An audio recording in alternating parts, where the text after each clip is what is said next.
Bonjour et bienvenue, votre MAC vous emmène cette semaine au lancement des ateliers climat du Grand Annecy, aux 30 ans de Bazar sans frontières et au festival Petit Patapon. Montez le son, vous regardez, c'est nos MAG. Lancement des ateliers climat du Grand Annecy. Jeudi 11 avril, Grand Annecy Agglomération organisait son premier atelier sur le thème du climat, de l'air et de l'énergie. En effet, l'agglo a l'obligation réglementaire d'élaborer un plan climat-air-énergie territorial. Et avec la participation de tous, c'est mieux. On a vécu une période extraordinaire l'été dernier avec la baisse du niveau du lac. Très bon pour les roselières. Si on se place du point de vue du Chéran, c'était catastrophique. Très concrètement, on est concerné directement par le réchauffement climatique. On doit faire des choses et on doit les faire très vite. Les élus, les associations, les citoyens, les entreprises. Si chacun attend que les autres fassent quelque chose ou commence à s'accuser les uns les autres de ne pas en faire assez, on peut toujours considérer que tant que les Chinois ne bougent pas, on ne fera rien. Mais ce n'est pas ça qui va nous permettre d'avancer. 4 spécialistes de l'énergie et du climat ont également rappelé les faits. On a battu le record des températures en 2014, que l'on a battu en 2015 au-delà de 2014, puis 2016 à nouveau, 2017 troisième année la plus chaude, 2018 quatrième année la plus chaude depuis 1880.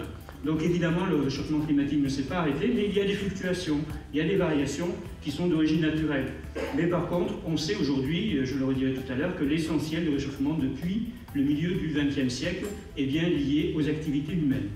Autant pour les collectivités territoriales que pour les individus, le fait de devoir changer d'habitude et de manière de travailler, de fonctionner ensemble et de manière différente, c'est pas évident. Et si on regarde où on était en 2005 sur ces questions, on regarde maintenant où on en est en 2019, on ne peut pas dire qu'il y a une révolution, mais il y a eu des changements très profonds et une vitesse d'apprentissage depuis une dizaine d'années qui est juste hallucinante. L'inertie humaine est peut-être plus grande que l'inertie climatique, du système climatique, mais en tout cas, en France, on bouge. Sur le territoire, c'est 920 000 tonnes d'équivalent CO2, donc du CO2 et d'autres gaz à effet de serre qui sont émis chaque année. Ça représente l'équivalent de 2,5 allers-retours Paris-New York en avion par an par habitant. Ces émissions, elles sont d'origine à plus de 90% énergétiques, c'est-à-dire qu'elles sont dues à notre consommation d'énergie, notamment la combustion. Ensuite, le public a pu prendre la parole pour apporter des idées ou des solutions. C'est vrai que la question de la pollution de l'air m'interpelle énormément. Je suis professeure, je suis membre de Zéro Waste France, Zéro Déchet Annecy. Donc le tunnel sur Seine-Nord, je suis contre. Il y a plein d'autres choses à faire, voilà, on va faire autre chose. Moi, c'est le bio dans les cantines, plus de menus végétariens. Quand je vois ce que ma fille mange en petite section, il y a un menu végétarien par mois. C'est une catastrophe. Je ne suis pas végétarienne complètement, j'ai réduit ma part de viande dans mon alimentation, mais je me dis, mais comment ça se fait qu'on n'apprend pas à nos enfants dès le plus jeune âge d'avoir du local, du bio, du saison. Thierry, tu parles de rénovation de bâtis, c'est bien de faire de l'isolation. Le solaire thermique, on n'en parle jamais, je ne parle pas du photovoltaïque, le thermique. Sort qu'avec 6 mètres carrés de solaire thermique, vous arrivez à chauffer 500 litres d'eau. Alors, c'est bien de parler du vélo, c'est bien de parler du tram. À mon avis, à mon sens, il faudra probablement, comme on est dans une zone touristique, probablement les deux. Il faudra trouver un moyen pour que les touristes puissent accéder dans les stations, probablement par un tunnel. Il faudra probablement qu'on ait un tram ou un tram-train. Et des idées, vous en avez? Le Grand Annecy a besoin de vous aussi dans les prochains ateliers. Notez dans votre agenda que le prochain sur Céno aura lieu jeudi 13 juin à 18h30 à Cap-Péria.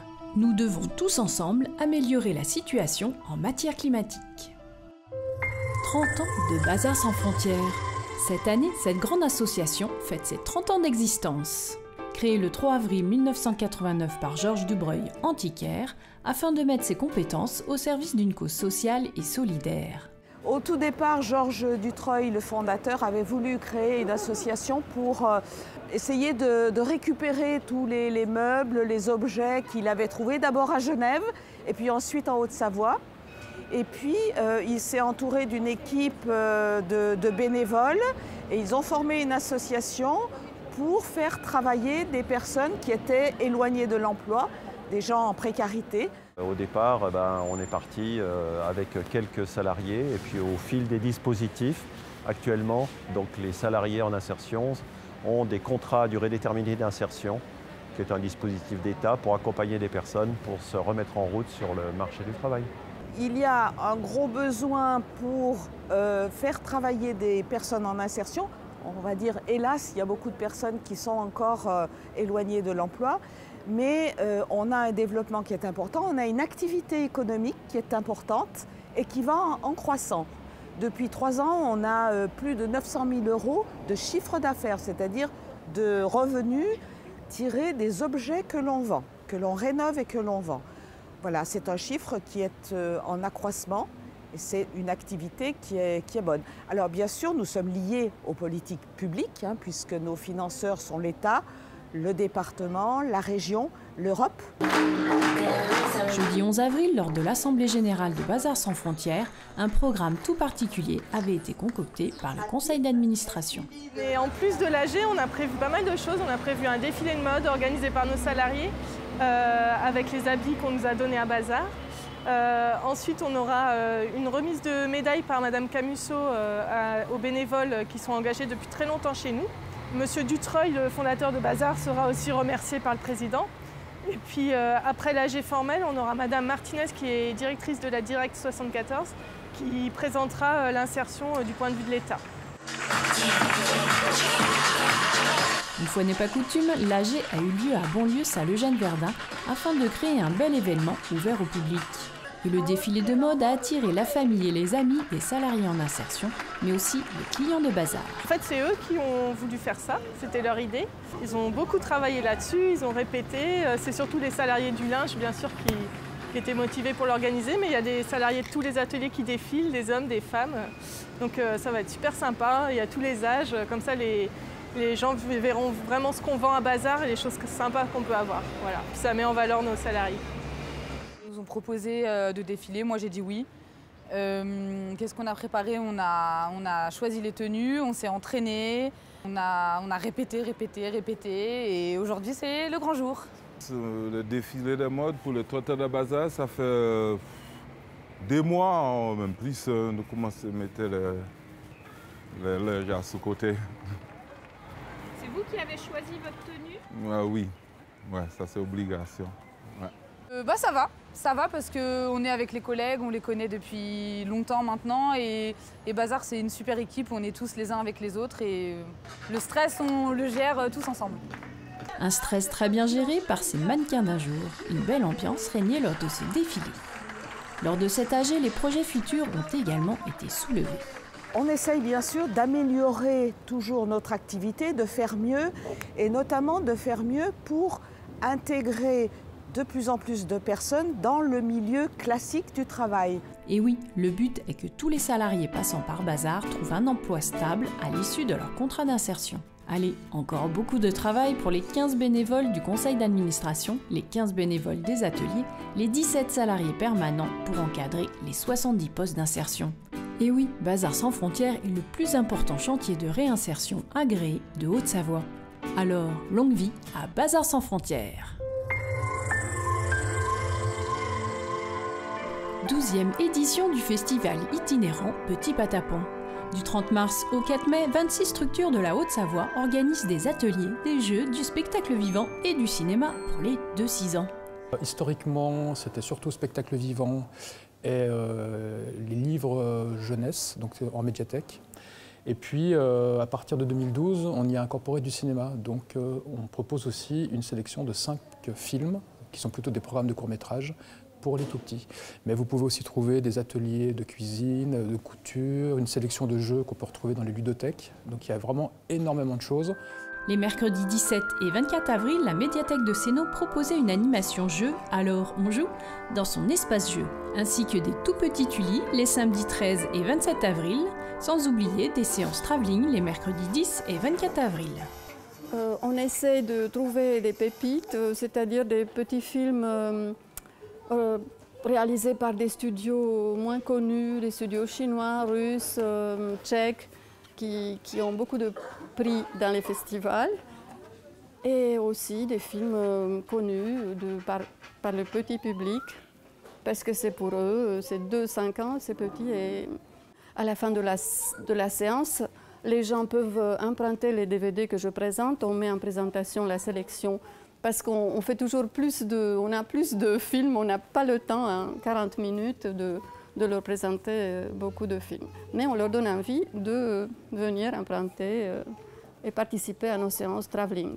Pendant ce temps, l'Auditorium Céno recevait également du public pour un programme de 4 courts-métrages, Le rêve de Sam.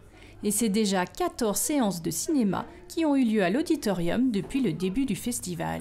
Les gens sont très demandeurs pour le jeune public, juste après Cinémino.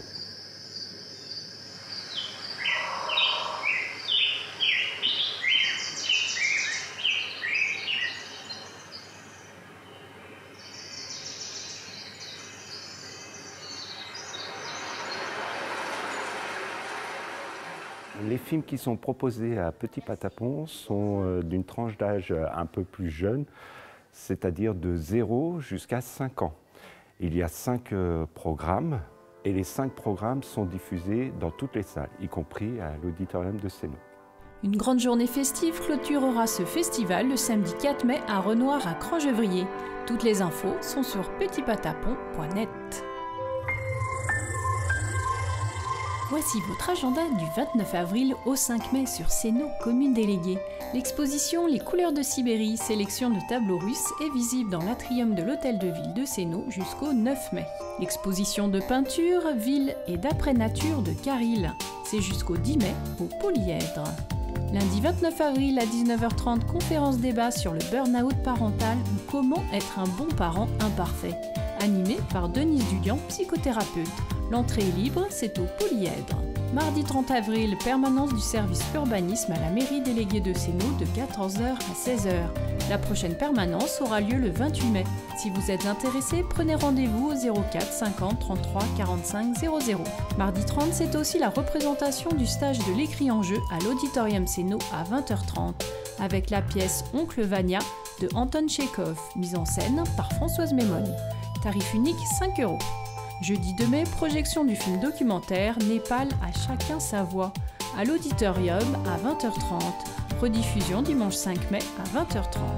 Vendredi 3 mai à 20h30 à l'Auditorium, venez à la soirée-concert pour la liberté de la presse, organisée par le Club de la presse des Pays de Savoie. Intervention d'invités journalistes et surprises ponctuées par des chansons de Barueco, Another Kind of Magic et Asia. Tarif unique 10 € au profit de Reporters sans frontières. Billets en vente à l'Office du tourisme du lac d'Annecy et sur lac-annecy.com. Votre mag est terminé, mais abonnez-vous à notre page Facebook ou YouTube et vous recevrez nos prochaines vidéos. À très vite!